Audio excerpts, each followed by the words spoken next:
प्रभु यीशु मसीह के मीठे और मधुर नाम में फिर एक बार आप सबको सलाम, जय मसीह, प्रेज द लॉर्ड। प्रभु को धन्यवाद देता हूँ। फिर एक बार ये समय प्रभु ने दिया ताकि हम परमेश्वर के वचन के उजियाले में बैठकर परमेश्वर ने आज हमारे लिए जो पाठ, जो सबक पवित्र शास्त्र से हमारे सीख के लिए रखे हैं, वही सब सुनने के लिए प्रभु ने जो समय दिया उसके लिए परमेश्वर का धन्यवाद देंगे। जैसे अभी आपसे कहा गया, हम लोग कल शिमोन पतरस और उसका प्रभु इस विषय पर देख रहे थे। सिर्फ शिमोन पतरस का जीवन ही नहीं, पर उसके साथ ही प्रभु यीशु मसीह का एक चरित्र अपने दास के साथ, एक अयोग्य दास, एक अपात्र दास, उस दास के साथ प्रभु यीशु मसीह किस प्रकार से व्यवहार करते हैं, किस प्रकार से बर्ताव करते हैं, एक बहुत सुंदर प्रभु यीशु मसीह का चित्र हमें दिखाई देता है। और कल के दिन हम लोगों ने शिमोन पतरस के जीवन के पहले कुछ दिनों का एक प्रस्तावना स्वरूपी संदेश सुना था, और उसके पश्चात शिमोन पतरस के जीवन में जो परीक्षा आई, जिस परीक्षा में ना ही सिर्फ उसे प्रभु ने सहायता किया, पर उसके साथ ही जो प्रभु के दास थे, जो बाकी शिष्य थे, उन सबको भी प्रभु ने जिस प्रकार से सहायता की, उस बारे में हमने पढ़ा। कल का विषय था कि प्रभु हमें परीक्षाओं में से ले जाता है। और अक्सर एक प्रचारक के जीवन में जब एक प्रचारक कुछ पढ़ाता है, सिखाता है, वही बातें उसके जीवन में आना परमेश्वर ठीक समझता है, ताकि वो प्रचारक जो सीखे, जो सिखाए, जो बताए, वो भी अपने जीवन में लागू कर पाए। आज की वचन की ओर जाने के पहले एक छोटे से प्रार्थना का एक विषय आप सबके सामने रखना चाहता हूँ। मेरे मौसी जो है, मम्मी के बड़ी बहन, जो अटलांटा इस शहर में रहती है अपने बेटे के साथ, अपने पति और बेटा और उनके परिवार के साथ, आज सुबह हमें मैसेज आया कि उन्हें एक बहुत बड़ा स्ट्रोक आया है, जिसके वजह से बहुत ज़्यादा ब्लीडिंग होकर उन्हें वेंटिलेटर पर रखा गया है। और डॉक्टर्स ने तो, न्यूरोलॉजिस्ट ने तो हाथ धो दिए थे और उन्होंने कहा था कि हम तो कुछ नहीं कर पाएंगे। और परिस्थिति अभी ऐसी है कि इस क्षण में जब हम सब यहाँ पर हैं, वो डॉक्टर्स के लिए वेट कर रहे हैं, और आगे क्या हो सकता है उस सब के बारे में अगले कंसल्टेशन में वो बताएंगे, अगले राउंड्स में वो बताएंगे, ऐसे उन्होंने कहा है। कृपया करके उनके परिवार के लिए प्रार्थना कीजिए। उनका नाम जॉयस थॉमस है। उनके लिए और उनके परिवार के लिए भी प्रार्थना कीजिए, ताकि प्रभु उनकी सहायता करें। बोलने का मतलब ये है, परीक्षाएं जो हमारे जीवन में आती है, हमारे जीवन के जो ऊंचे नीचे जो अनुभव रहते हैं, ये हमारे हित के लिए रहते हैं। अगर मैंने सिर्फ बोल दिया और यहाँ से चला गया तो उसका क्या फ़ायदा। वो जीवन जीना हम सबके लिए ज़रूरी है। हम सबके जीवन में परीक्षाएं आएगी, हम सबके जीवन में दुख आएंगे, तकलीफ आएंगे। बोलने का इतना ही मतलब है कि हम लोगों ने परमेश्वर को हमारे जीवन में, प्रभु को कभी नहीं छोड़ना चाहिए। विश्वास का एक कदम उठाकर, प्रभु तू सहायता कर, मैं नहीं जानता, मेरे आसपास अंधियारा है, मेरे सामने से जो हवा है मेरे विरोध दिशा में आ रही है, जो लहरें हैं मेरे सर के ऊपर जा रही है, प्रभु आप हमारी सहायता करें। बहुत सारी बातें हमारे जीवन में हम ऐसे देखते हैं, और एक ऐसी प्रार्थना करें, प्रभु जो हम सीख रहे हैं उसमें से हमें जाने दीजिए, हमें सीखने दीजिए, क्योंकि आप हमें संभालते हैं, आप हमें आगे ले जाते हैं। और इसलिए प्रभु का धन्यवाद दें हर बात के लिए, और धन्यवाद के साथ हम वचन के अध्ययन में आगे जाएं। यूहन्ना रचित सुसमाचार उसका 13वां अध्याय, जॉन्स गॉस्पेल चैप्टर 13। यूहन्ना 13 और वचन 1 से आगे पढ़ रहा हूँ। आप सबसे विनती है कि आप अपने पवित्र शास्त्र में भी देखें। John's gospel chapter 13 and will be reading from verse 1 onwards. फसह के पर्व के पहले जब यीशु ने जान लिया कि मेरी वह घड़ी आ पहुंची है कि जगत छोड़कर पिता के पास जाऊं, तो अपने लोगों से जो जगत में थे जैसा प्रेम रखता था, अंत तक वैसा प्रेम रखता रहा। जब शैतान शिमोन के पुत्र यहूदा इस्करियोती के मन में यह डाल चुका था कि वो उसे पकड़वाए, तो भोजन के समय यीशु ने यह जानकर कि पिता ने सब कुछ मेरे हाथों में कर दिया है और मैं परमेश्वर के पास से आया हूँ और परमेश्वर के पास जाता हूँ, भोजन पर से उठकर अपने ऊपरी कपड़े उतार दिए और अंगोछा लेकर अपनी कमर बांधी। वचन 5, तब बर्तन में पानी भरकर चेलों के पाँव धोने और जिस अंगोछे से उनकी कमर बांधी थी उसी से पोंछने लगे। तब वह शिमोन पतरस के पास आया। तब पतरस ने उससे कहा, हे प्रभु, क्या तू मेरे पाँव धोता है? यीशु ने उसको उत्तर दिया, जो मैं करता हूँ उसे तो अभी नहीं जानता, परंतु इसके बाद तू समझेगा। पतरस ने उससे कहा, तू मेरे पाँव कभी न धो पाएगा। यह सुनकर यीशु ने उससे कहा, यदि मैं तुझे ना धोऊं तो मेरे साथ तेरा कुछ भी साझा नहीं। शमौन पतरस ने उससे कहा, हे प्रभु, तो मेरे पाँव ही नहीं वरन हाथ और सिर भी धो दे। यीशु ने उससे कहा, जो नहा चुका है उसे पाँव के सिवाय और कुछ धोने की आवश्यकता नहीं, परंतु वह बिल्कुल शुद्ध है। और तुम शुद्ध हो, परंतु सब के सब नहीं। वह तो अपने पकड़ने वाले को जानता था, इसलिए उसने कहा, तुम सब के सब शुद्ध नहीं। तब जब वह उनके पाँव धो चुका और अपने कपड़े पहनकर फिर बैठ गया, तो उनसे कहने लगा, क्या तुम समझे कि मैंने तुम्हारे साथ क्या किया? तुम मुझे गुरु और प्रभु कहते हो, और ठीक ही कहते हो, क्योंकि मैं वही हूँ। यदि मैंने प्रभु और गुरु होकर तुम्हारे पाँव धोए, तो तुम्हें भी एक दूसरे के पाँव धोना चाहिए, क्योंकि मैंने तुम्हें नमूना दिखाया है कि जैसे मैंने तुम्हारे साथ किया वैसा ही तुम भी किया करो। मैं तुमसे सच सच कहता हूँ, दास अपने स्वामी से बड़ा नहीं, और भेजा हुआ अपने भेजने वाले से। तुम ये बात जानते हो, और यदि उन पर चलो तो धन्य हो। परमेश्वर पढ़े हुए वचन पर बहुत आयत की आशीष है। यूहन्ना उसका 13वां अध्याय वचन 1 से 17 हमने पढ़ा। और यहाँ पर एक बहुत विशेष घड़ी प्रभु यीशु मसीह के और चेलों के जीवन में आ पहुंची थी।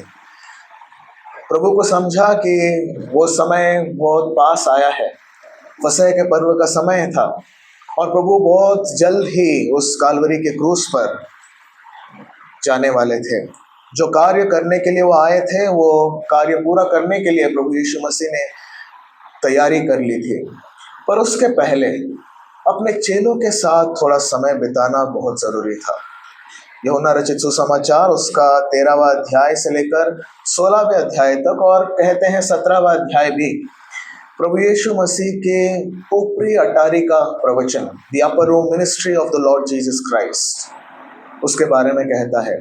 प्रभु ने अपने शिष्यों के साथ जो समय बिताया, प्रभु यीशु मसीह ने अपने जीवन में बहुत सारी बातें सिखाए, पर 3 विशेष ऐसे जगह हैं जो हमारे सामने बहुत विशेष तौर से हम देखते हैं। एक तो हम सब जानते हैं सर्मन ऑन द माउंट जो हम कहते हैं, उसके साथ ही दूसरी जो बात है वो है इस ऊपरी अटारी का प्रवचन, और तीसरी बात द ओलिवेट डिस्कोर्स, जैतून के पर्वत पर प्रभु ने जो उनसे बातें की, इस्राएल के बारे में जो बहुत सारी भविष्यवाणियाँ की, वो सब भी हम उधर पढ़ते हैं।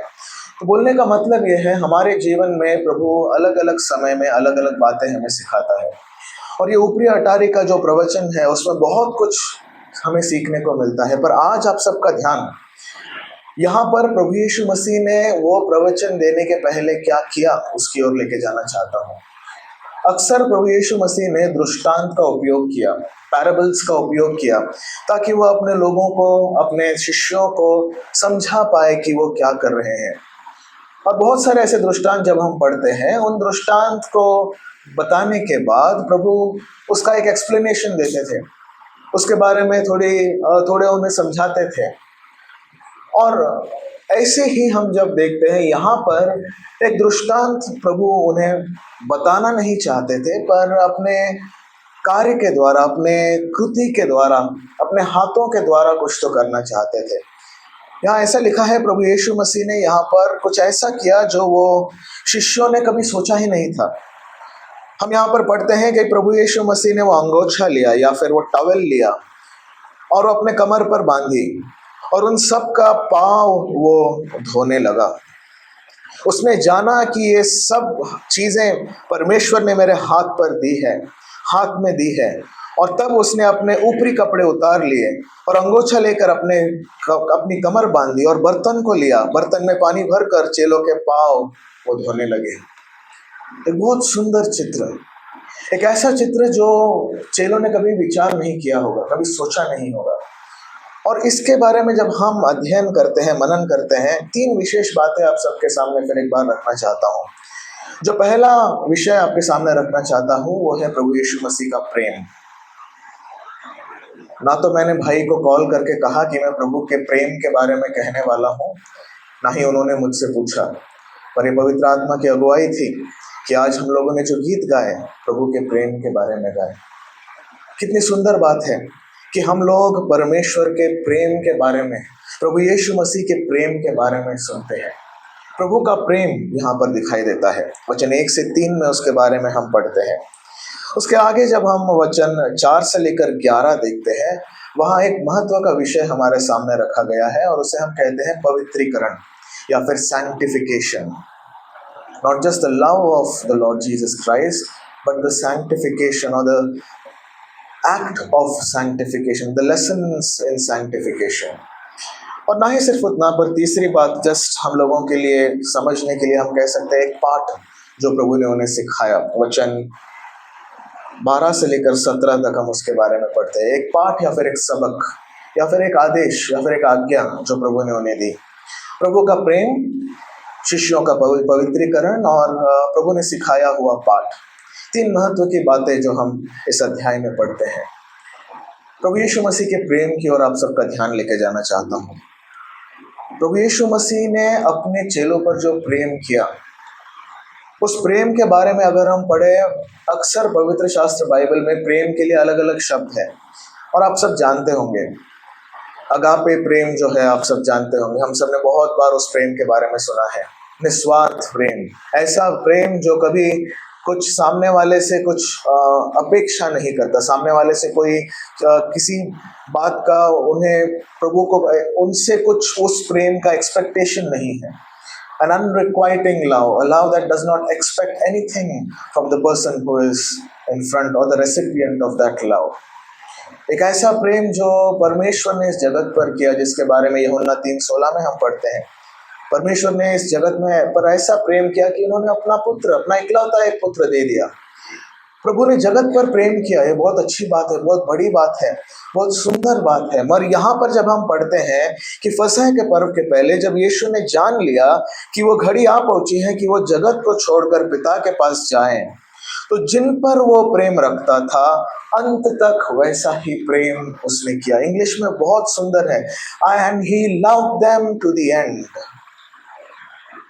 क्या हम प्रभु के उस प्रेम की परिसीमा पढ़ सकते हैं? क्या उस प्रेम का विस्तार हम देख सकते हैं? कितना प्रेम करते हैं हम हमारे पति के ऊपर या पत्नी के ऊपर? कितना प्रेम करते हैं हमारे बच्चों पर? कितना प्रेम करते हैं हमारे माता पिताओं पर? प्रभु कहते हैं उन्होंने आखिर तक उन पर प्रेम किया। हम सब जितना प्रेम एक दूसरे पर करते हैं, इससे बहुत एक उच्च दर्जे का प्रेम है जो परमेश्वर ने प्रेम हम पर किया। एक अनोखा प्यार, एक ऐसा प्यार जिसके बारे में हम लोग सोच नहीं सकते। प्रभु ने ऐसा उन पर प्रेम किया, और वो प्रेम क्यों महत्व का है वो हम इस बात से समझते हैं। पहली बात कि वो प्रेम असीम प्रेम थी, उसकी सीमा नहीं थी। It was a limitless love. हमारे प्रेम को एक लिमिट रहता है। हमेशा जब हम देखते हैं there is a limit to the love that we have towards others, पर प्रभु ने जो प्रेम किया it was a limitless love. क्यों हम कहते हैं लिमिटलेस लव? क्योंकि जिन शिष्यों पर उन्होंने प्रेम किया, अपनी सार्वभौमिकता में प्रभु यीशु मसीह जानते थे कि यही पतरस उसे नकारने वाला है, यही शिष्य उसे छोड़कर जाने वाले हैं। गेत्सेमने के बाग के बाद ये शिष्यों में से यूहन्ना को छोड़कर कोई भी उस क्रूस के पास नहीं रहने वाला है। इनकी विश्वास की परीक्षा होने वाली है। प्रभु जानते थे, प्रभु जानते थे कि जितना प्रेम प्रभु ने उन पर किया उतना प्रेम वो उस पर नहीं रख सकते। यूहन्ना उसके 21वें अध्याय में फिर एक बार हम प्रभु और पतरस को देखते हैं। उसके बारे में आगे हम जरूर देखेंगे, मगर वहां पर भी प्रभु ने पतरस के प्रेम के बारे में पूछा, अपने आप के प्रेम के बारे में कभी नहीं। We never need to ask the Lord, Lord, how much have you loved us? The Lord may have to ask us, how much do you love me? प्रभु हमसे पूछ सकते हैं, तू मुझ पर कितना प्रेम करता है, तेरे जीवन से क्या वो दिखाई दे रहा है। प्रभु हमसे पूछ सकते हैं। मगर जब परमेश्वर प्रभु यीशु मसीह को हम देखते हैं, हम कभी प्रभु को नहीं बोल सकते, प्रभु आप मुझसे कितना प्रेम करते हो। रोमियो की पत्री उसके 5वें अध्याय में हम पढ़ते हैं, परमेश्वर के प्रेम का विस्तार हम किस बात से समझते हैं। How do we understand the magnitude of the love of the Lord Jesus Christ. उधर ऐसा लिखा है, while we were yet sinners Christ died for us. जब हम पापी ही थे, प्रभु यीशु मसीह हमारे लिए मारे गए। एक पापी व्यक्ति के लिए अपना जान देने वाला प्रभु, लिमिटलेस लव, ऐसा प्रेम जो हम लोगों का जीवन नहीं देखता, ऐसा प्रेम जो हमारे जीवन की बुरी बातें जो हमने पीछे छोड़ी है वो नहीं देखता, ऐसा प्रेम जो हमारे पापों को भूल जाता है और पश्चाताप करने वाले को गले लगाता है, ऐसा प्रेम जो हमारी कमतरता समझता है, हमारी कमी घटियां समझता है और वो जानकर भी हमें अपनी सेवा में उपयोग करता है, हमें अपने कलीसिया में जिम्मेदारियां देता है। क्यों? His love is a limitless love। एक ऐसा प्रेम जो सोचने के परे है, हमारी सोच के परे ऐसे प्रेम प्रभु ने उन पर किया। He loved them to the end, a limitless love। But it was not just a limitless love, it was a love that chose to serve his disciples। वो सिर्फ एक असीम प्रेम था, इतना ही नहीं, पर वो एक सेवा करने वाला प्रेम था। सेवा करने वाला प्रेम क्या है, उसका मतलब? यहाँ पर एक बहुत सुंदर वाक्य लिखा है। देखिए वचन 3 में हम पढ़ते हैं, यीशु ने यह जानकर कि पिता ने सब कुछ मेरे हाथों में कर दिया है और मैं परमेश्वर के पास से आया हूँ और परमेश्वर के पास जाता हूँ। 3 बातें हम देखते हैं उधर, 3 वाक्य प्रचार, 3 उसके भाग हम देखते हैं। यीशु ने यह जाना कि पिता ने सब कुछ मेरे हाथ में दिया, पहला भाग, और ये भी कि परमेश्वर के पास से मैं आया हूँ, दूसरा भाग। तीसरी बात, मैं परमेश्वर के पास जाता हूँ। भूतकाल में परमेश्वर के पास से आया हुआ प्रभु यीशु मसीह, वो जानता था मैं सार्वकालीन परमेश्वर हूँ, वो जानता था। मनुष्य रूप धारण करके, मनुष्य का रूप लेकर वो इस जगत में आया, वो जानता था। भविष्य में वो फिर एक बार अपने पिता के पास जा रहे हैं, वो जानते थे।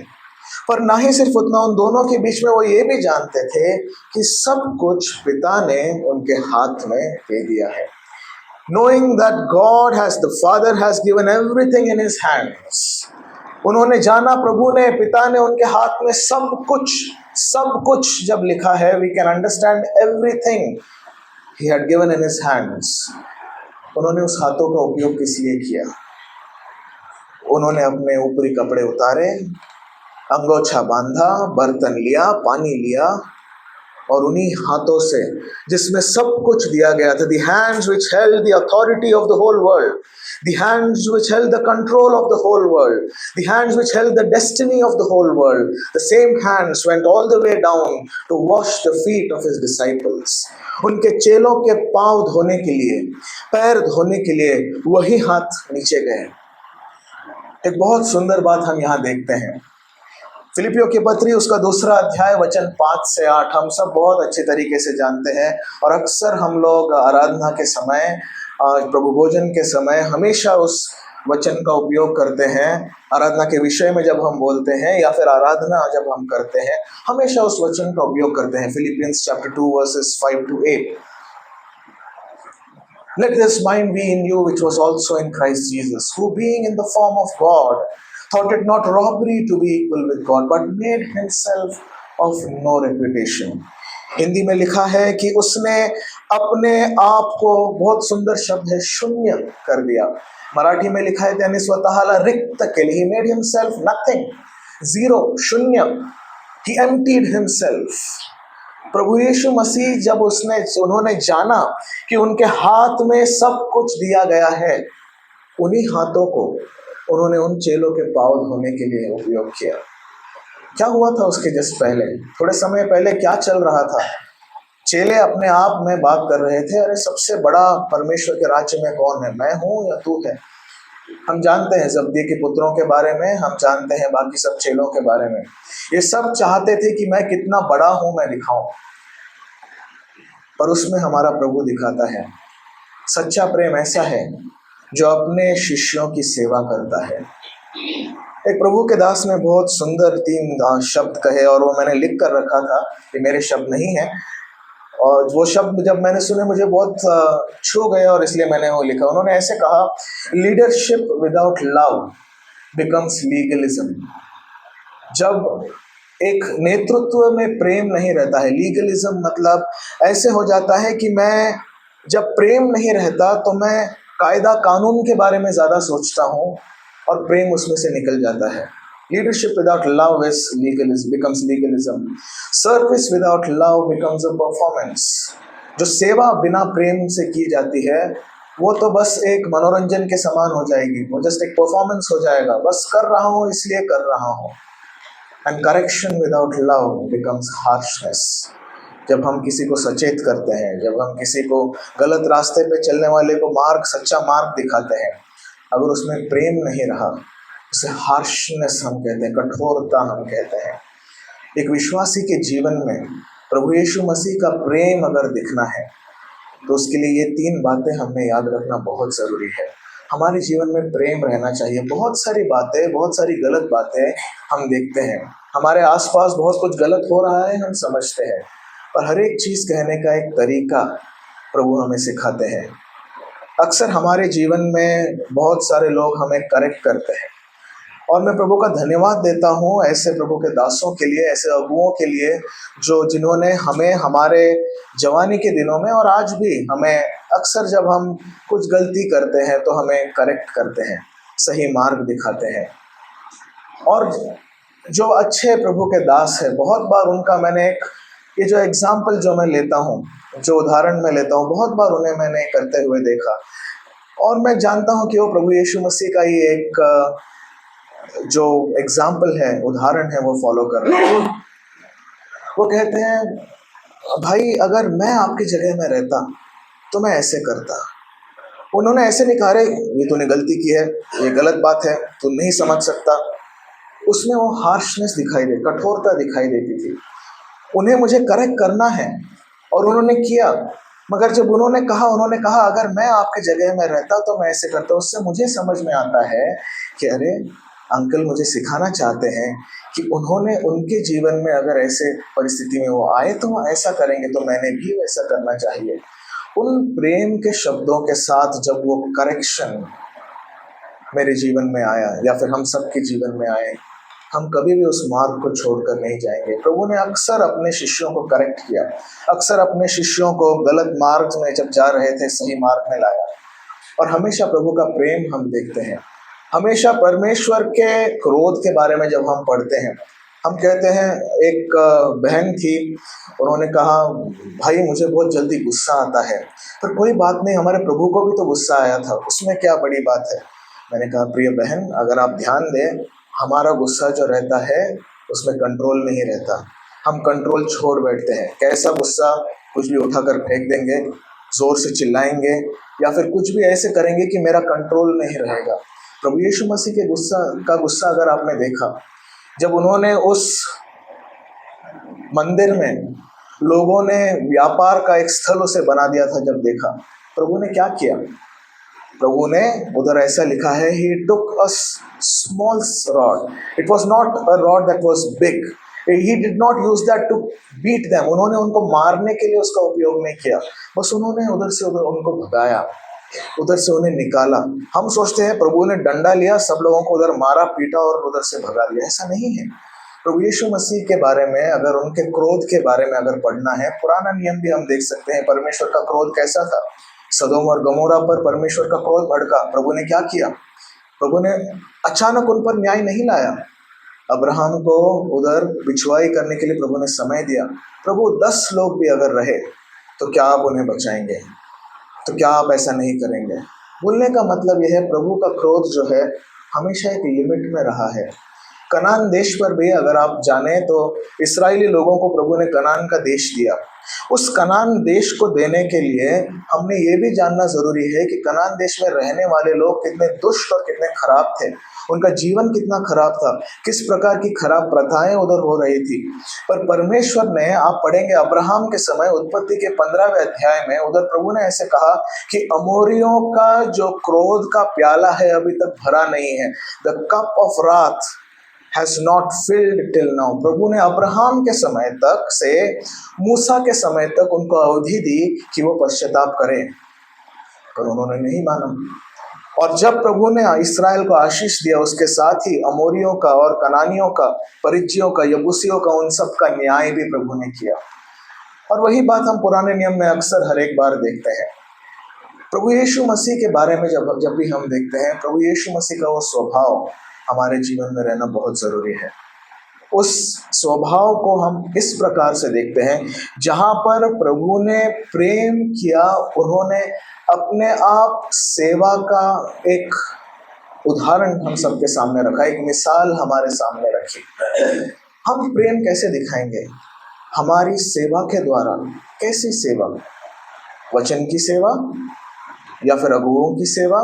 नहीं, हम सबके जीवन में हम लोगों ने उस प्रेम का अगर उदाहरण प्रभु से लेना है, हमें ये समझना है कि हमने प्रभु ने जैसा किया उस प्रकार से एक दूसरों की सेवा करना सीखना है, अपने आप को नीचा करना सीखना है। अब वही हमारे जीवन में एक समस्या आती है, आगे हम देखेंगे किस वजह से हम लोग हमेशा उसमें गिर जाते हैं। पर अभी के लिए हम उतना ही मन में रखेंगे कि प्रभु ने उन पर प्रेम किया। कैसा प्रेम? असीम प्रेम किया। ये भी जानकर कि वो लोग क्या करने वाले थे, ये जानकर भी उनमें से एक उसे पकड़वाने वाला था, प्रभु ने उन सब पर प्रेम किया। फिर उसके पश्चात हम ये भी देखते हैं, प्रभु ने इतना प्रेम किया कि उनके हाथों में पूरी दुनिया का हर एक अधिकार दिया गया था, उन्हीं हाथों से उनके पांव धोए।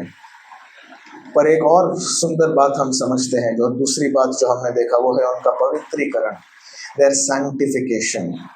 कहाँ लिखा है सैंक्टिफिकेशन? प्रभु ने उनके पांव धोए, उसमें सैंक्टिफिकेशन कहाँ से आया? उसके बाद प्रभु ने जो कहा उस पर से समझ में आता है। प्रभु ने उधर वो बर्तन लिया, उसके साथ ही प्रभु ने अंगोछा या फिर टॉवेल लिया और प्रभु उनके पांव धोने लगे। शिमोन पतरस के पास आने से पहले आप सबसे पूछना चाहता हूँ, वो बर्तन जिसमें पानी था कहाँ से आया? अक्सर हम लोग सोचते हैं कि वो कहाँ से प्रभु ने वो बर्तन लिया होगा। अब ये बस मेरे विचार नहीं है, पर पवित्र शास्त्र बाइबल में जब हम देखते हैं, लूका रचित सुसमाचार उसका 22वां अध्याय, लुक्स गॉस्पेल चैप्टर 22, उधर भी इधर इस ऊपरी अटारी के बारे में प्रभु उन्हें कहते हैं।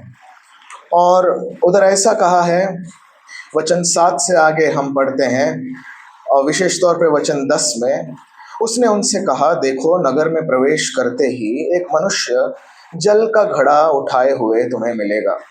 जिस घर में वह जाए तुम उसके पीछे चले जाना और उस घर के स्वामी से कहना, गुरु तुझसे कहता है कि वह पाहुनशाला कहाँ है जिसमें मैं अपने चेलों के साथ फंसे खाऊं। वह तुम्हें एक सजी सजाई बड़ी अटारी दिखाई देगा, वहीं तैयारी करना।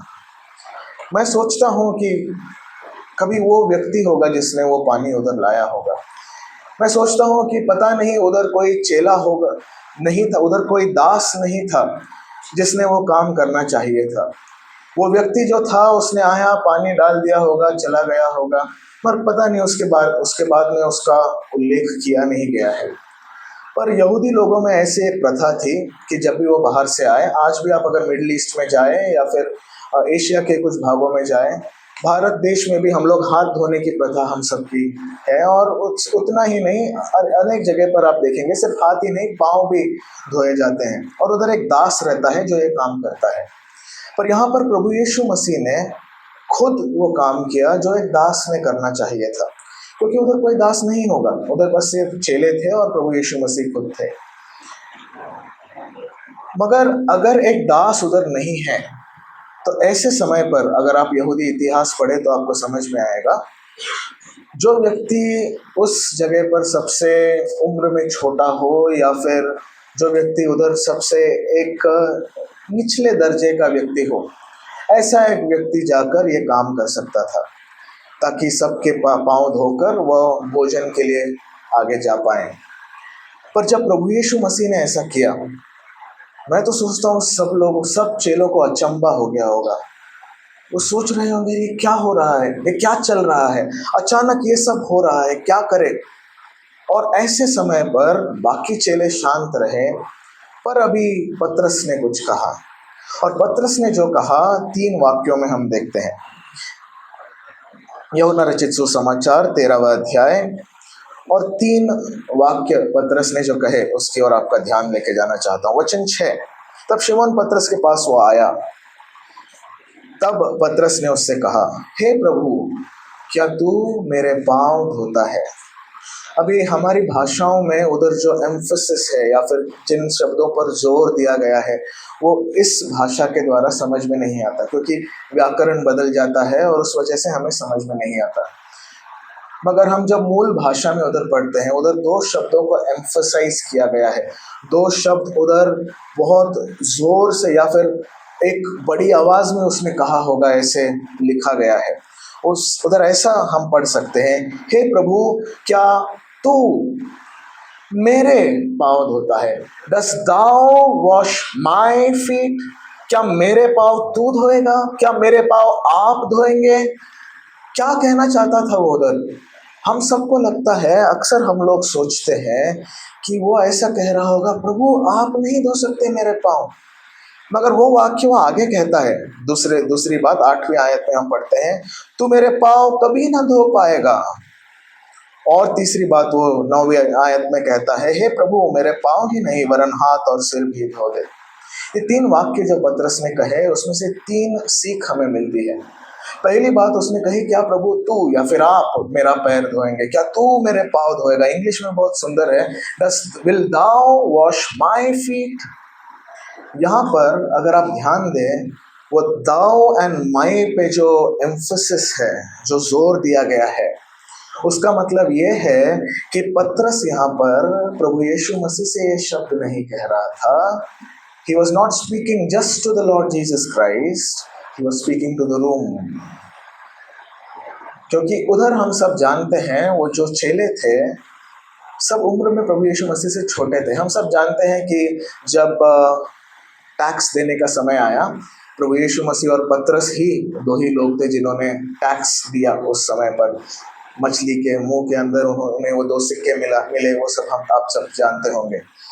तो पतरस उन सब में बड़ा था, और उन पतरस से भी बड़ी उम्र के प्रभु यीशु मसीह हुए होंगे। हम नहीं जानते उनकी उम्र कितनी थी, पर इतना जानते हैं कि वो सब जवान थे।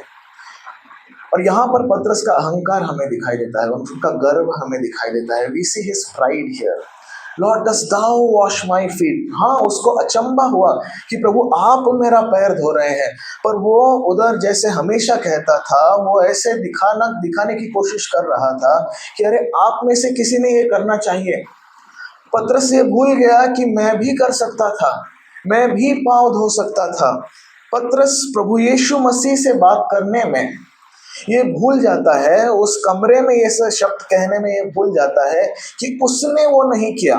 वो चाहता था कि दूसरे और किसी ने वो करना चाहिए, पर इतने देर तक जब प्रभु कर रहे थे, अगर आप उधर पढ़े, प्रभु बाकी सबके पैर धो रहे थे, पतरस शांत रहा। सबके पैर धोकर फिर पतरस के पास जब प्रभु आया, देखिए उधर लिखा है, जब वह शिमोन पतरस के पास आया, उसके पहले 5वीं आयत का दूसरा भाग, उसने अंगोछे से जिससे उसे कमर बंधी थी, उसी से वो पोंछने लगा।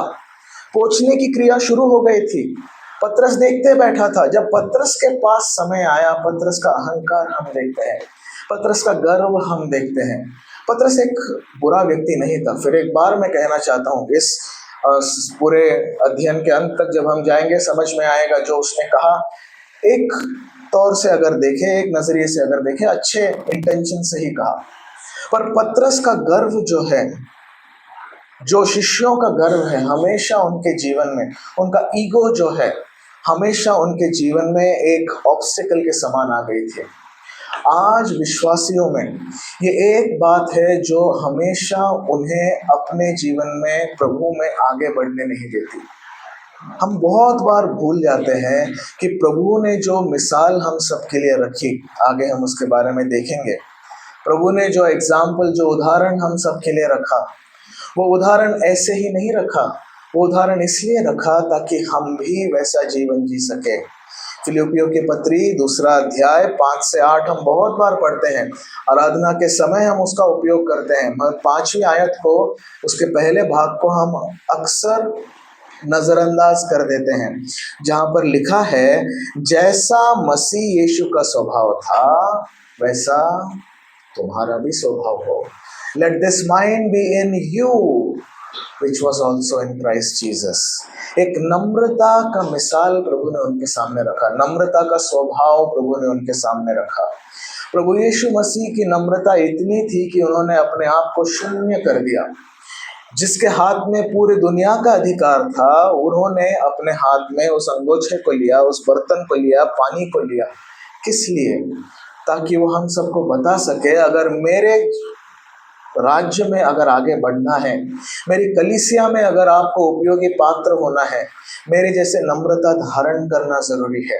प्रभु की नम्रता उधर दिखाई देती है, और उसके सामने पतरस का वो ईगो जो था, बाकी चेलों का भी ईगो उधर था, सिर्फ पतरस ही नहीं, बाकी चेलों में से कोई एक इतने देर तक उठ सकता था, वो भी नहीं उठे, पतरस भी नहीं उठा। पर प्रभु यीशु मसीह ने उन्हें दिखाया कि मैं क्या कर रहा हूँ। सेवकाई की एक मिसाल प्रभु ने उनके सामने रखी। ना ही सिर्फ उतना, दूसरी बात जब हम देखते हैं, प्रभु पतरस कहता है वचन 8, प्रभु तू मेरे पाँव कभी ना धो पाएगा, you will never wash my feet. उधर भी जब ओरिजिनल ग्रीक में अगर आप पढ़ें तो आपको समझ में आएगा, जो वर्ड उधर यूज किया है नेवर, उसके जगह में there is a word used in the superlative degree. मतलब ऐसा लिखा है, अगर आप उसका ट्रांसलेशन करें मूल भाषा का, तो उधर ऐसा लिखा है, Lord thou will never ever wash my feet. आप कभी ही नहीं, कभी भी नहीं, ऐसे हो ही नहीं सकता कि आप मेरे पैर धोएंगे। There is a strong emphasis on the word never. उधर वो शब्द पर जोर दिया गया है, प्रभु नहीं, कभी नहीं, आप ये कर ही नहीं सकते, मैं आपको करने ही नहीं दूंगा। तब प्रभु ने कुछ कहा, और तब प्रभु ने जो कहा उसकी ओर आपका ध्यान लेके जाना चाहता हूँ। यदि मैं तुझे ना धोऊं तो मैं तेरे साथ मेरा कुछ साझा नहीं। If I don't wash your feet, thou hast no part with me। प्रभु यहाँ पर उसे एक सीख दे रहे थे, क्योंकि यहाँ पर दूसरे वाक्य में we see Peter's ignorance, we see पतरस का हमें अज्ञान दिखाई देता है। His ignorance, he did not know, he did not understand what the Lord was trying to do। कितने बार हम लोग हमारे जीवन में अज्ञान रहते हैं, जानते नहीं हैं। हम हमारे कलीसिया में अक्सर जवानों को और कलीसिया के नए विश्वासियों को भी, और जो आसपास जो सेवकाई हो रही है, जो नए विश्वासी है, उन्हें जब बेसिक क्रिश्चियन प्रिंसिपल सिखाते हैं, और जो तत्व पवित्र शास्त्र बाइबल के जो है वो सब सिखाते हैं, कलीसिया के जो महत्व के तत्व है, प्रिंसिपल्स है, वो जब सिखाते हैं, हम हमेशा कहते हैं always we should know what we believe। क्या विश्वास रखते हैं ये तो हमें जानना चाहिए, but we should also know why we believe what we believe। जो हम विश्वास करते हैं वो क्यों विश्वास करते हैं, वो भी हमें जानना चाहिए। नहीं तो हमारे कलीसिया में और बाकी डिनोमिनेशंस में क्या फ़र्क है? क्यों हम उस डिनोमिनेशन में नहीं जाते? क्यों उन लोगों के साथ हम मिक्स नहीं होते? क्या वो प्रभु के लोग नहीं? क्या उन्होंने प्रभु यीशु मसीह का स्वीकार नहीं किया? अक्सर अनेक डिनोमिनेशंस में हम देखते हैं प्रभु का स्वीकार किए हुए लोग हैं, मगर एक डॉक्ट्रिनल सेपरेशन एक ऐसा विषय है जो अभी हमारा विषय नहीं है, मगर ऐसा एक विषय है कि हम लोगों ने ये समझना चाहिए हम क्यों जो विश्वास रखते हैं वो विश्वास करते हैं। क्यों बहुत सारे प्रैक्टिसेस जो आज ख्रिस्ती धर्म में हो रहे हैं, मैं धर्म के शब्द का उपयोग कर रहा हूँ, क्यों वो कलीसियाओं में नहीं करते? क्यों कलीसियाओं में हर एक ऐसी चीज नहीं आनी चाहिए जो हम आसपास देखते हैं? क्योंकि हमारे जीवन में आज के दिनों में लोगों के मन में there is a lot of ignorance, अज्ञान है। क्यों अज्ञान है? क्योंकि वचन के साथ समय ही नहीं बिताया है, क्योंकि वचन और वचन के अध्ययन को किया ही नहीं है, वचन के जो सिद्धांत है जानते ही नहीं है। मैं नहीं कहता कि हम सब लोगों ने जाकर हर एक जो बाइबल का थियोलॉजी है उसमें पीएचडी करके आना, नहीं। पवित्र शास्त्र बाइबल में जो बेसिक्स जो है, जो नींव की बातें हैं, जो फाउंडेशनल टीचिंग्स है, वो सब हम लोगों को समझना जरूरी है। क्यों? ताकि ना ही सिर्फ हम वचन के आधार पर जी पाए, पर हमारे आने वाली पीढ़ी भी प्रभु के उन वचनों पर जी पाए।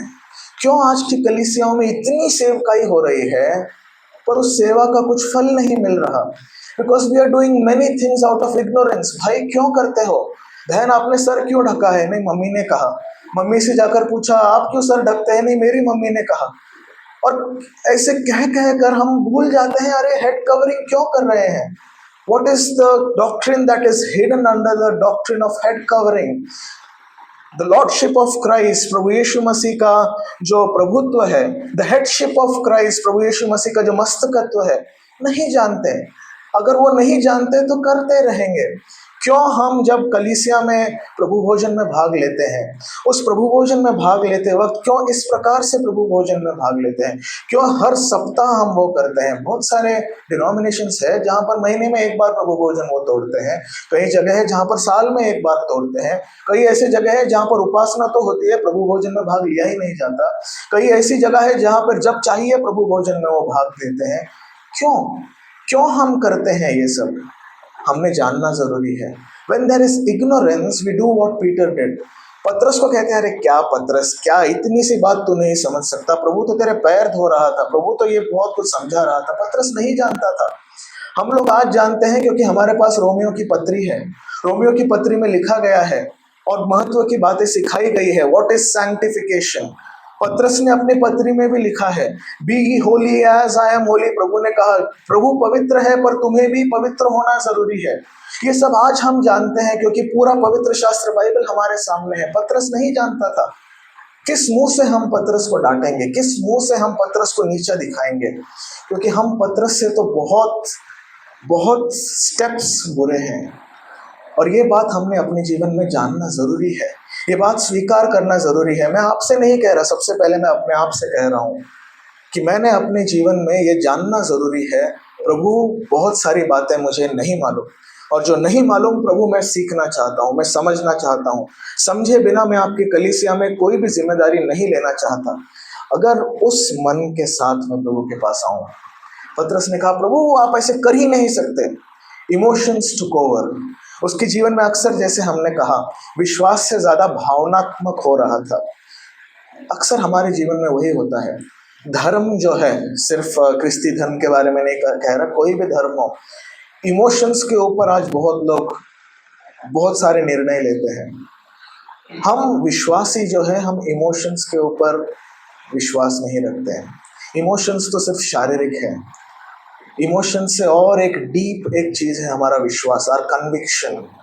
कन्विक्शन जो हम कहते हैं, जो हमारे विश्वास के बारे में जो भरोसा हमें है, मराठी में शब्द है खात्री, the assurance of our faith that we have. Shadrach Meshach Abednego का बहुत सुंदर उदाहरण है। They had a strong conviction. विश्वास था, इतना ही नहीं, मगर विश्वास का वो भरोसा था, नहीं हम जानते हैं प्रभु हमें बचाएगा, और नहीं बचाए तो भी हम आपकी आज्ञा को नहीं मानेंगे। कन्विक्शन के लिए क्या लगता है? शद्रक मेशक अबेदनगो का ऐसे आया कन्विक्शन नहीं, बचपन से परमेश्वर का वचन सीख कर वो आए थे। प्रभु के दास हमारी कलीसिया में जब उनके बारे में कह रहे थे, बहुत सुंदर शब्द उन्होंने कहा। शद्रक मेशक अबेदनगो और उसके साथ ही, एक्चुअली उनका नाम हनन्याह, मिशाएल, अजरिया, वो नाम हमने लेना चाहिए। क्योंकि उनके असली नाम वो है और वो 3 नामों में यहोवा का नाम आता है। पर उन तीनों ने और दानियल ने सब कुछ छोड़ दिया, सब कुछ उनके हाथ से छोड़कर छीन कर उन्हें बाबिलोन में भेजा गया। पर वो प्रभु के दास जो है, उन्होंने एक बहुत सुंदर बात कही और मेरे मन को वो छू गई। उन्होंने कहा, they did not bring anything out of the land of Israel except for their faith. कुछ नहीं लाया और उनके विश्वास को उन्होंने साथ लाया, और उस विश्वास का प्रदर्शन उन्होंने नबूकदनेस्सर के सामने, भट्टी के सामने, पूरे जन समुदाय के सामने उन्होंने किया। और क्या हुआ? उस राजा के मुंह से परमेश्वर के नाम की महिमा हुई। क्या देखते हैं यहाँ पर? Peter did not have that conviction. It was because of ignorance. अज्ञान। हमारे जीवन में क्या उस अज्ञानता से हम जा रहे हैं? हर एक कलीसियाओं में आज हमारे यहाँ पर, हमारे भाग में हमारा एक बहुत बड़ा भार है कि हर एक विश्वासी को ना ही सिर्फ प्रभु में लाना जरूरी है, सुसमाचार सेवा करना जरूरी है, पर इन्हें सिखाना है, बताना है प्रभु का वचन क्या है, कि ताकि वे सीख सके, समझ सके। केरल में बहुत साल पहले हमारे प्रिय अंकल कुंभनाड से आते हैं, हम आज ही बात कर रहे थे, उधर जो प्रभु की सेवा जो शुरू हुई, कलीसियाएं जो शुरू हुए 200 साल पहले, सोच नहीं सकते। जो गीत आप सुनेंगे, कुछ मलयालम के पुराने गीत है, ऐसे गीत है, और जब आप पढ़ेंगे आपको समझ में आएगा कि उन्हें अपने घर को छोड़ना पड़ा, उन्हें अपनी प्रॉपर्टी छोड़ दी, उन्होंने अपने समाज से उन्हें बहिष्कृत किया गया, निकाला गया। और ऐसे समय पर अलगावपन का जीवन जीने वाले ऐसे लोगों को बाहर के लोगों ने देखकर कहा, they are the separated ones, they are the wayward, they are the people who are separate, different. इनमें, इनको देखकर समझ में आता है इनमें कुछ फर्क है। आज क्या लोग हमें देखकर कहेंगे, हमारे पहराव को देखकर कहेंगे, हमारे भाषा को देखकर कहेंगे, क्या हमारे एटीट्यूड को देखकर कहेंगे सचमुच ये लोग अलग है? नहीं। क्यों? क्योंकि कलीसियाओं में तो बड़े हैं, प्रभु के लोगों के साथ तो रहे, मगर प्रभु के साथ समय नहीं बिताया। ये शिष्यों की वही समस्या थी। प्रभु के साथ घूमे फिरे, मगर प्रभु को उतने ध्यान से उन्होंने देखा नहीं। प्रभु ने उन्हें अपने आप की ओर आकर्षित किया। और मेरे प्रियो, आज प्रभु वही करना चाहते हैं। पतरस ने कहा, प्रभु आप कभी मेरे पैर नहीं धोएंगे। बट प्रभु ने उधर कुछ कहा जो बहुत सुंदर है। प्रभु ने कहा, क्षमा कीजिए, यदि मैं तुझे ना धोऊं तो मेरे साथ तेरा कुछ भी साझा नहीं। If I don't wash your feet then you do not have a part with me. अब जानते हैं यहाँ सैंक्टिफिकेशन का एक तत्व हमारे सामने रखा है, पवित्रीकरण। क्यों पवित्रीकरण हम कहते हैं? क्योंकि प्रभु उसे ये कहना चाहते थे कि जब तक तेरे हाथ शुद्ध नहीं है, जब तक तेरे पांव शुद्ध नहीं है, if you hands are not clean, you have no part with me. परमेश्वर पवित्र परमेश्वर है। पवित्र परमेश्वर की समक्षता में पाप नहीं रह सकता। जहां पाप है वहां परमेश्वर नहीं है, जहां परमेश्वर है वहां पाप नहीं है। ये सच्चाई है, रियलिटी है, वास्तविकता है, आप चेंज नहीं कर सकते। पाप और परमेश्वर एक जगह पर नहीं रहेंगे। जब इस्राएली लोगों ने पाप किया, आप जानते हैं निवास मंडप को क्या किया गया? जब इस्राएलियों ने पाप किया, परमेश्वर के खिलाफ गए, उस निवास मंडप को लेकर छावनी के बाहर रखा गया। उसका नाम दर्शन मंडप रखा गया। और उस दर्शन मंडप में कोई नहीं जा सकता था, सिर्फ मूसा जाता था। और ऐसे लिखा है, यहोशुआ उधर बाहर खड़ा रहता था। उस आंगन को छोड़कर यहोशुआ नहीं गया। क्यों? इस्राएल की छावनी में पाप था। परमेश्वर ने कहा, जहां पाप है मैं नहीं रहूंगा। Where there is sin the Lord will not be there. हम लोगों को लगता है मंडे से सैटरडे हम जैसे जीना चाहे जिए। सैटरडे को वचन लिख लिया, संडे को आ गए, खड़े रहे, आराधना कर लिया, कुछ शब्द सुना दिए, खत्म हो गया। नहीं, जहां पाप है वहां प्रभु नहीं है। The lord wants sanctification in our life. जी हाँ, हमारा उद्धार हुआ है, और वही बात हम आगे बढ़ेंगे। तीसरी बात जो उसने कही, वचन 9 में हम पढ़ते हैं, शिमोन पतरस ने उससे कहा, हे प्रभु, तू मेरे पाँव ही नहीं वरन हाथ और सिर भी धो दे। तब प्रभु ने उससे कहा, वचन 10, जो नहा चुका है उसे पाँव के सिवाय और कुछ धोने की आवश्यकता नहीं, परंतु वह बिल्कुल शुद्ध है। और तुम भी शुद्ध हो, परंतु सबके सब नहीं। और वो तो अपने पकड़ने वाले को जानता था, इसलिए उसने कहा, तुम सबके सब शुद्ध नहीं हो। क्या कहना चाहते हैं प्रभु यहाँ पर? प्रभु कहना चाहते हैं, पतरस ने कहा, ठीक है, तीसरी बात, पहली बात उसका गर्व, दूसरा बात उसका अज्ञान, तीसरी बात जो हम देखते हैं यहाँ पर उसकी गलत समझ। We can think of it as a false understanding. एक गलत समझ बहुत लोगों के जीवन में रहती है। गलत समझ कहाँ से हमारे जीवन में आएगी, फॉल्स अंडरस्टैंडिंग कहाँ से हमारे जीवन में आएगा? हमारे जीवन में ये फॉल्स अंडरस्टैंडिंग तब आता है जब हम फॉल्स टीचिंग्स को सुनते हैं, गलत सिद्धांतों को सुनते हैं, जब गलत प्रकार की बातें हम समझते हैं। आज अगर आप एक बुक स्टॉल में गए और अगर आप एक क्रिश्चियन बुक लेना चाहें, उसमें 90% ऑफ द बुक्स में जो लिखा है वो वचन के आधार पर नहीं है। जो अच्छी किताबें हैं ढूंढनी पड़ती है। जब भी हम बुक स्टॉल्स में जाते हैं, आप में से जो पढ़ते हैं आप लोग जानते होंगे, समय लगता है। अच्छे ऑथर्स कौन है, पढ़ना पड़ता है, अरे ये ऑथर किस बात पर विश्वास करता है, क्यों? क्योंकि ऐसी बातें, ऐसे शिक्षण आज इस जगत में फैले हैं। जो मेगा चर्चेस आप यूएस में और वेस्टर्न कंट्रीज में आज देखेंगे, अधिकतम जगह पर यही सिखाया जाता है, प्रभु के पास आओ, पूरी आशीषें प्राप्त होंगे। प्रभु को पैसा दो, प्रभु आपको पैसा देगा। प्रभु आपको बड़ा सामर्थ देगा, प्रभु आपको प्रतिष्ठा देगा, प्रभु आपको समृद्धि देगा, सब मिल जाएगा। You will get money, prosperity, popularity, whatever you want, you give to the Lord, you come here. बहुत सारे लोग आ जाते हैं, बहुत सारे लोग चंगाई के लिए आते हैं, बहुत सारे लोग अलग अलग बातों के लिए आते हैं। वो भूल जाते हैं कि ये गलत अंडरस्टैंडिंग की वजह से उनका पूरा जीवन बर्बाद हो रहा है। हमारी कलीसियाओं में, हमारे इस प्रकार के बाइबल बिलीविंग चर्चेस में, पवित्र शास्त्र के आधार पर जीने वाले कलीसियाएं, हमारे कलीसियाओं को नाम क्यों नहीं देते हम? क्यों हम एक डिनोमिनेशन? बहुत सारे लोग कहते हैं, which denomination are you from? कौन सी संस्था से आप हो? We are brother in denomination. Brother in movement जो हुआ था डबलिन इस शहर में, और उसके पश्चात जब इंग्लैंड में फैला और उसके पश्चात पूरे दुनिया भर में और भारत देश में भी आया, the basic practice that they did वो ये था कि हम लोग डिनोमिनेशनलिज्म से निकलना चाहते हैं। हम लोग किसी नाम से एकत्रित नहीं होना चाहते, एक विशेष बात को, प्रेस्बिटरी को महत्व नहीं देना चाहते, सिर्फ बैप्टिज्म को महत्व नहीं देना चाहते, सिर्फ कुछ मेथड्स को महत्व नहीं देना चाहते, किसी एक किताब को महत्व नहीं देना चाहते। We are coming together in the name of the Lord Jesus Christ. हम प्रभु यीशु मसीह के नाम में एकत्रित हो रहे हैं, हम परमेश्वर के वचन के आधार पर एकत्रित हो रहे हैं। We are not a denomination. हम लोग तो एक स्थानिक कलीसिया है, ना ही हमारा डायोसीस है, ना ही हमारा कोई ऑर्गेनाइजेशन है। मगर आज बहुत सारे लोग नहीं जानते, जिस वजह से बहुत सारी गलत प्रथाएं हमारे बीच में आ जाती है। बोलने का मतलब यह है, गलत शिक्षण ने आज बहुत सारे लोगों के अंडरस्टैंडिंग को, समझ को गलत कर दिया है। क्या कर सकते हैं हम? प्रभु, मैं किसी का सुनना नहीं चाहता, मैं वही करना चाहता हूँ जो बिरुया के लोगों ने किया। आपका वचन क्या कहता है? प्रभु, lord open the eyes of my understanding. वचन की उजियाले में बैठकर प्रभु आप मुझे दिखाएं, और कैसे वचन का मैं इंटरप्रिटेशन करूं। अपना इंटरप्रिटेशन में नहीं डालता, अपना अर्थ में उसमें नहीं ढूंढता, उसमें जो अर्थ छुपा हुआ है वही अर्थ को समझने की कोशिश करता हूँ।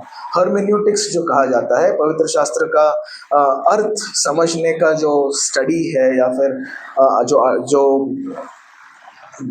Doctrine of the interpretation of scriptures जो हम कहते हैं, उसमें हम यही पता करते हैं कि वचन में जो प्रभु ने कहा है वो हम समझे। नहीं मुझे ऐसे लगता है और मुझे जो लगता है वो मैं वचन में ढूंढूं, नहीं।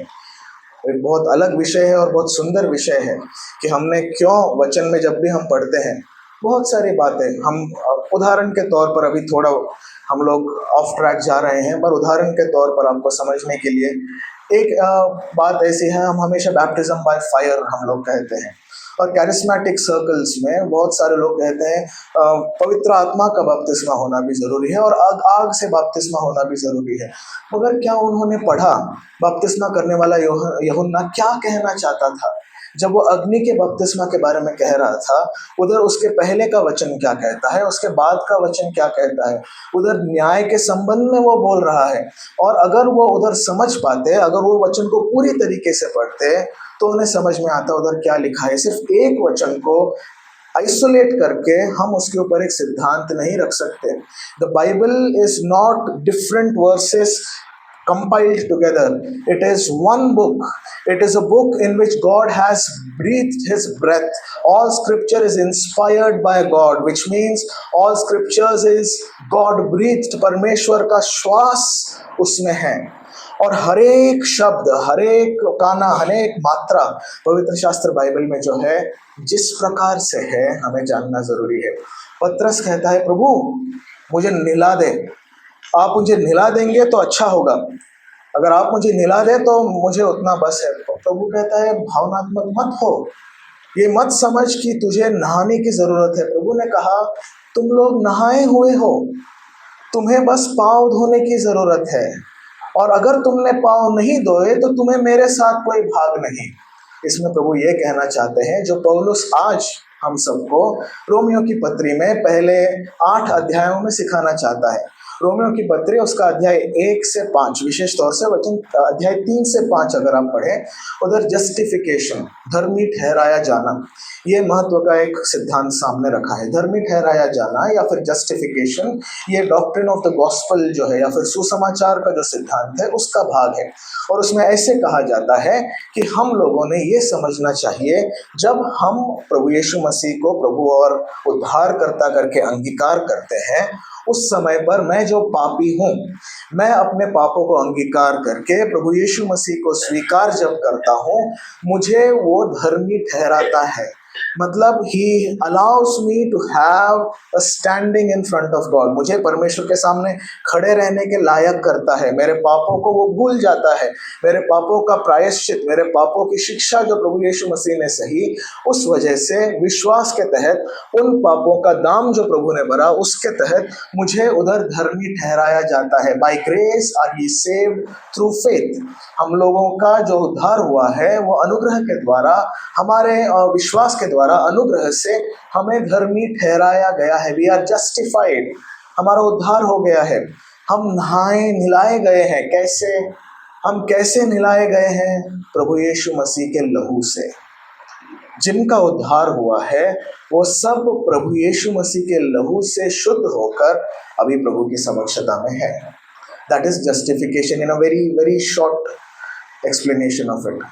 मगर रोमियो की पत्री उसके 6 अध्याय से लेकर 8वें अध्याय में पौलुस सैंक्टिफिकेशन के बारे में कहते हैं, पवित्रीकरण के बारे में कहते हैं, और उधर वो ये बताना चाहते हैं कि एक विश्वासी, अभी आप और मैं जब इस जगत में रहते हैं, हम इस करप्टेड शरीर में हैं, इस करप्टेड जग में हैं, और ऐसे जगह पर जब हम रहते हैं, ऐसे जीवन जब हम जीते हैं, परमेश्वर तो पवित्र है, God is Holi, it is his attribute, ये परमेश्वर का एक गुण स्वभाव है कि ही इज ऑलरेडी होली।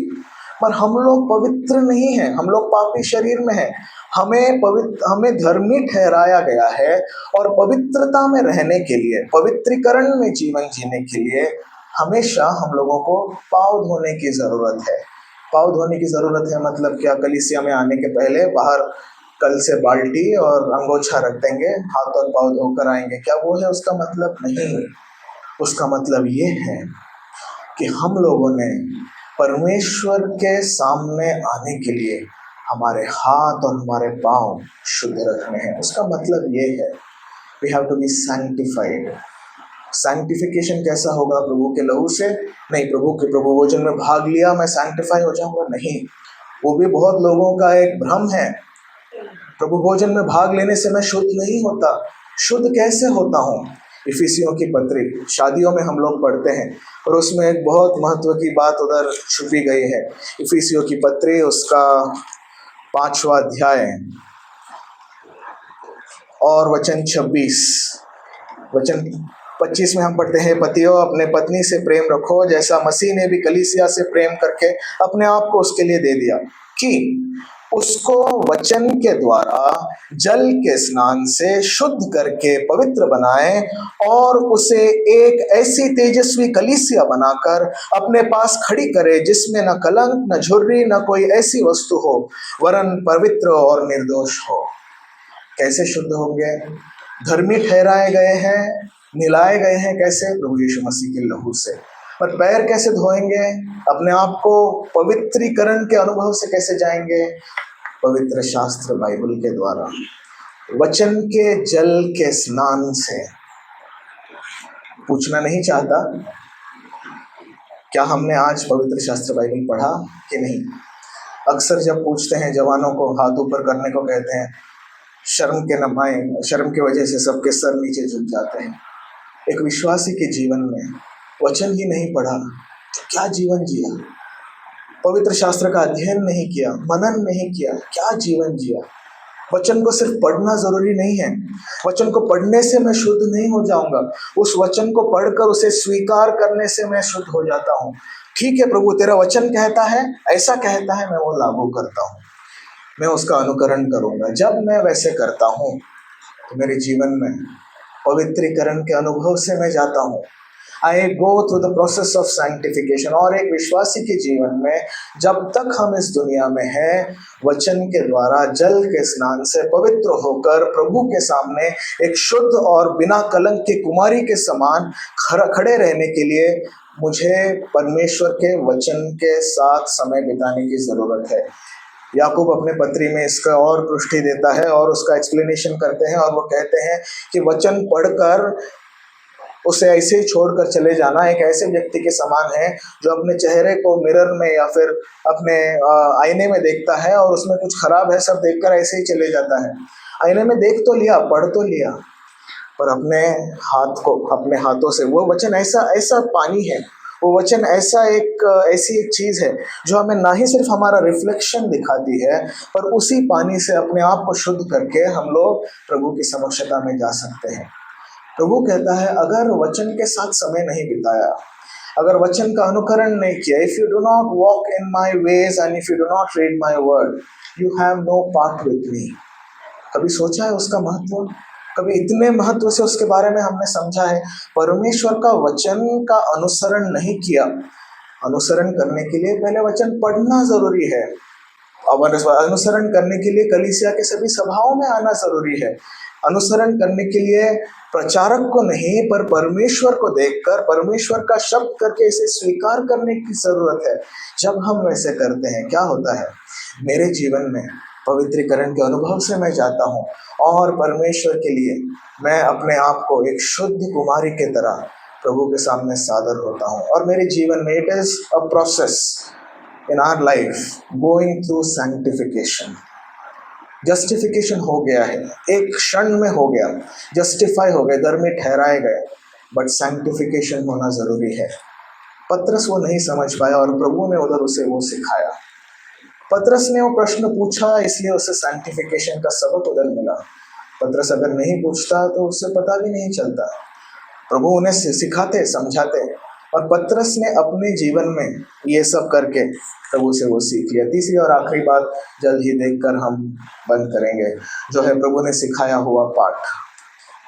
वचन 14 में हम पढ़ते हैं, यूहन्ना 13 वचन 14, यदि मैंने प्रभु और गुरु होकर तुम्हारे पाँव धोए तो तुम्हें भी एक दूसरे के पाँव धोने चाहिए। पौलुस ने अपने जीवन में जब प्रभु के साथ समय बिताते रहा, 3 बातें उसने कही। सबसे पहले उसने अपने जीवन में कहा कि सभी अपोस्टल्स में, प्रेरितों में सबसे कम मैं हूँ। फिर उसने कहा अपने जीवन में सभी विश्वासियों में सबसे कम दर्जे वाला मैं हूँ। I am the least of the apostles, I am the least among the saints. But तीसरी बात वो कहता है, जब वो अपने जीवन के आखिरी दौर पर पहुंचा था, अपने जीवन में पीछे की ओर देख रहा था, उसे ये समझ में आया, he said, प्रभु यीशु मसीह पापियों के लिए मरा और उन सब पापियों में सबसे बड़ा पापी मैं। जितना प्रभु के पास आते हैं उतना हम कितने प्रभु के समक्षता में आने के लायक नहीं हैं। नालायक इस शब्द का उपयोग नहीं करना चाहता था, इसलिए हम प्रभु के सामने आने के लायक नहीं हैं, ये हम जानते हैं। क्यों पौलुस को ये समझा? पौलुस की गवाही जब आप पढ़ेंगे, अभी समय नहीं है इसलिए वो सब मैं निकालूंगा नहीं, पर प्रेरितों के काम में और अक्सर जब पौलुस अपनी गवाही देता था, वो अपने जीवन में कैसे प्रभु ने उसका जीवन बदला वो बताता था।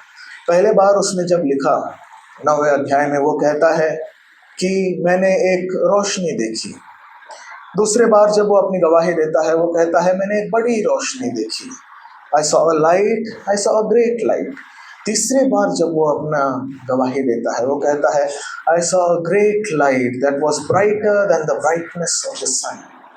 क्या उस रोशनी की तीव्रता बढ़ते गई? नहीं, उस रोशनी की तीव्रता उतनी ही थी। इसने उस रोशनी को अपने जीवन में, और जब वो वचन के साथ बढ़ा तो उसने वो समझा, और पौलुस अपने जीवन में नम्र होते गया। प्रभु के हर एक दास की ओर जब हम देखते हैं, उन्होंने अपने जीवन में वो नम्रता धारण की। पतरस को भी हम देखते हैं, अपने जीवन के आखिरी दिनों में नम्रता धारण करने वाला एक व्यक्ति था। Let this mind be in you which was also in Christ Jesus. प्रभु तो शून्य हो गया, शून्य होने की तो हम लोग सोच भी नहीं सकते। क्या कुछ एक प्रमाण तक, at least to a certain level, can we come down to the level of the Lord. वो तो स्वर्ग से पृथ्वी पर आया, सब कुछ उसका था, सब कुछ उनके हाथ में था, सब कुछ उनके हाथ में दिया गया था, और उन्होंने अपने आप को शून्य कर दिया। हम में तो कुछ नहीं है, हम तो नाचीज हैं, हम लोगों के हाथ में कुछ नहीं है। हम लोग, प्रभु कहते हैं, नीतिमान ठहराए गए, धर्मी ठहराए गए, और उस प्रभु की सेवा के लिए एक दूसरों की सेवा करना बहुत जरूरी है। आज ये बहुत मुश्किल है, हमें बहुत मुश्किल है। क्यों? क्योंकि हम लोग ऐसे एक सोसाइटी में रहते हैं, ऐसे एक टाइम पे रहते हैं, हम लोगों को ऐसे लगता है कि नम्र होना अपने आप की कमजोरी दिखाना है। अगर नम्र होता हूँ तो सामने वाला मेरी बात नहीं सुनेगा, नहीं सुनने दो। प्रभु की बात भी लोगों ने नहीं मानी, मगर अगर मैं नम्र होता हूँ, प्रभु कहता है तू मेरा स्वभाव अपने आप में दिखाता है। Let this mind be in you which was also in Christ Jesus. प्रभु यीशु मसीह में जो मन था, जो स्वभाव था, तुम में भी हो, जिसने अपने आप को शून्य किया, जो आज्ञाकारिता में इतना लौलीन हो गया कि उसने अपना प्राण उस काल्वरी के क्रूस पर दे दिया। अपने आखिरी सांस तक आज्ञाकारी होकर, अपने आप को शून्य करके, प्रभु यीशु मसीह ने एक बड़ा सबक, एक बड़ा पाठ हम सबको सिखाया। आज हम सबको क्या करना जरूरी है? एक दूसरे के पांव धोना जरूरी है, सिर्फ अपना ही पांव नहीं। It is not just sanctification, it is not just being holy and living a holy life and coming into the presence of the Lord and living a life that is pleasing unto Him, but when I serve my fellow brethren, जब मैं अपने भाई, अपने बहन, नहीं भाई आप नहीं जानते, वो भाई ऐसा है, मुझे ऐसे कहा, मेरे खिलाफ ऐसे अफवाहें फैलाई, नहीं भाई वो बहन ऐसी है, उसने मुझे मारा, उसने मेरे बारे में ऐसे कहा, मेरे परिवार के बारे में ऐसे कहा, इतनी सारी बातें। मैं हमारे यहाँ की कुछ बातें सोच कर कह रहा हूँ, बहुत सारे विश्वासी ऐसे सब कहते हैं। प्रभु कहते हैं अगर तुम में मेरा स्वभाव रहे तो ये सब तुम सोचोगे ही नहीं, वो गर्व रहेगा ही नहीं। अगर तुम मेरे जैसा जीवन जियोगे, जिसने भी, अरे जो व्यक्ति प्रभु को अपने हाथों से पकड़वा देने वाला था, उसके भी पांव प्रभु ने धोए। इससे बड़ी बात क्या हम कर सकते हैं, सोच सकते हैं? वो व्यक्ति, यहाँ पर लिखा है, उसने, वो नहाया नहीं था, तुम सब शुद्ध हुए हो सिवाय एक के। प्रभु जानता था कि उधर यहूदा इस्करियोत का उद्धार नहीं हुआ था, उसे उधर भी संधि थी, उधर भी समय था कि वो प्रभु को स्वीकार करे, पर उसके मन में तो शैतान घुस गया था। उसके मन में तो शैतान ने ठान ली थी कि इसके द्वारा मैंने ये सब करना है। यहूदा इस्करियोत, हम अक्सर कहते हैं, स्वर्ग के द्वार तक आया और उधर से नरक में चला गया। वहां तक आया, प्रभु के पास आया, प्रभु के साथ समय बिताया, परमेश्वर को अपनी आंखों से देखा, नरक में चला गया। क्यों? क्योंकि उसने वो पाठ, वो सीख, वो सबक नहीं लिया जो इन सब ने लिया। पतरस ने वो समझा, पतरस के साथ शिष्यों ने वो समझा, और प्रभु आज हम सबसे वही कहना चाहते हैं। अपने जीवन में क्या प्रभु के नाम की महिमा के लिए अपने आप को लीन, नम्र तुम कर सकते हो? उस नम्रता को धारण करके, ठीक है उन्होंने मुझसे कहा, कोई बात नहीं, मेरे प्रभु ने सहा, मैं भी सह लूंगा। बोलने के लिए आसान है, मगर जब वो चूकता है, जब वो हमें कहते हैं, जब हमें वो बहुत ऐसे बुरा लगता है, तब उसे स्वीकार करके शांत रहना बहुत बहुत मुश्किल है। और आज हमें सच, मैं अपने आप के बारे में कह रहा हूँ, कोई अगर मुझे कुछ कहे, बुरा लगता है, हम, it is normal, it is a part of life that we feel bad when someone speaks against us. और हमारे प्रभु शांत रहे। हमारे प्रभु को जिन्होंने मारा, प्रभु ने कहा, प्रभु उन्हें क्षमा कर, हे पिता, father forgive them for they know not what they are doing. एक शब्द प्रभु ने कहा होता और पूरी सेना आ जाती, पूरे स्वर्गदूतों की सेना आकर उन्हें नाश कर पाती। शांत रहे। क्यों? क्योंकि हम सब के लिए एक मिसाल प्रभु यीशु मसीह बना रहे थे। प्रभु सहायता करे ताकि हम भी हमारे जीवन में नम्रता धारण करें। आज इस पूरे संदेश में बाकी कुछ भी अगर नहीं समझे तो भी एक बात हम समझकर यहाँ से जाए, मेरा प्रभु नम्र हुआ, मेरे प्रभु ने अपने आप को शून्य किया, मैं भी शून्य होकर प्रभु के समक्षता में आना चाहता हूँ। अगर उस मन से मैं प्रभु के कलीसिया में आऊँ, मैं गारंटी देता हूँ, यह कलीसिया हो या मेरी कलीसिया हो, हमारा नंबर ऐसे ही बढ़ता रहेगा। हम विश्वास में बढ़ते रहेंगे। प्रभु के साथ, प्रभु के लोगों के साथ जो सेवका इतने साल पहले हुई, उसी प्रकार से वो संजीवन प्रभु हमारे बीच में लाएगा। आइए हम सब प्रभु के नाम की महिमा के लिए नम्रता धारण करें। प्रभु के नाम की महिमा हमारे जीवन से, प्रभु का प्रेम, ना ही सिर्फ उतना पर पवित्रीकरण का एक अनुभव, और प्रभु ने उन्हें दिया हुआ एक नम्रता का पाठ, ये सब समझने के लिए प्रभु आपकी और मेरी सहायता करें।